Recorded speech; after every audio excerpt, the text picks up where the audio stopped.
Niyo po, tatlo ang kalaban ng Diyos. One is the devil, second is the flesh, third is the world. Away ng Diyos ang mundo. Kayo ay nabubuhay sa mundo, pero hindi dapat kayo ay pakamundo. Dahil alam natin ang mundo, nung pumasok ang masama, nagkalo-kuloko na. Pero kahit na puno ng kasamaan ng mundo, go back to the good news. God so loved the world. Kahit na yan ay nasira, kahit naman walang pakinabang ang Diyos yan, sumasakit lang ang loob niya dahil nagpapatuloy ang kasalanan, go back to the good news. God so loved the world. At kung tayo ay gawa ng Diyos, at kung ikaw ay sumusunod sa Diyos, can you love how God loves? We should try our best also to love people despite of their brokenness. Kahit na nasaktan ka nila, kahit na masama sila, kahit na nag-iba na ugali nila, be like God. Be full of love. Mahalin mo kahit na hindi ka mahal-mahal. Dahil pag minamahal mo, dyan lang magiging kamahal-mahal. Love even if they are imperfect. Tanong ko po sa inyo, kailangan ba yung minamahal mo perfecto para mahalin mo? Pero hindi. Kahit na masama ang ugali, kahit na nag-iiba ang ugali, kahit na hindi ka sang-ayon sa kanilang ginagawa,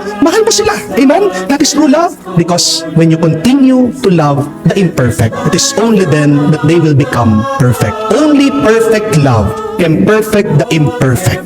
Amen? Sinong makakaunawa sa isang taong naghihirap kung hindi ang isang taong naghirap din? Amen? Bakit nauunawaan tayo ng Diyos? Akal na mahal tayo ng Diyos.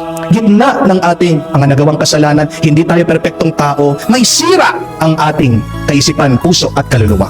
Ito ay dahil sa pinagdaanan ni Jesus sa krus. Matuto tayo kung paano magmahal ng Diyos. Stop using people and throwing them. Use things, but be like God. Love and save. Kaya tayo po ay magpasalamat sa misang ito. At kung totoo tayo ay nagpapasalamat at nagagalak, naway makamukha natin ng Diyos sa kanyang pagmamahal, sa kanyang awa. Amen.